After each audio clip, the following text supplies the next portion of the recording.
I am Professor Nnayalugo Okoro, a professor of mass communication and current dean, Faculty of Arts, University of Nigeria.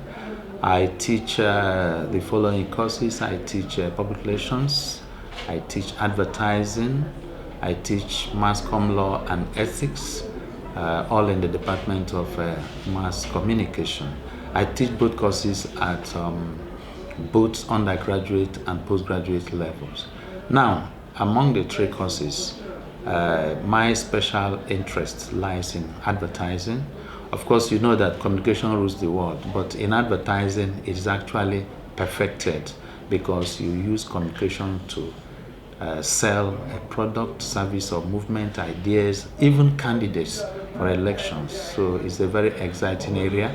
And if you're getting it right, you know. If you're not getting it right, you know. And because of the high level of professionalism that is associated with advertising, I actually have a very soft spot for it.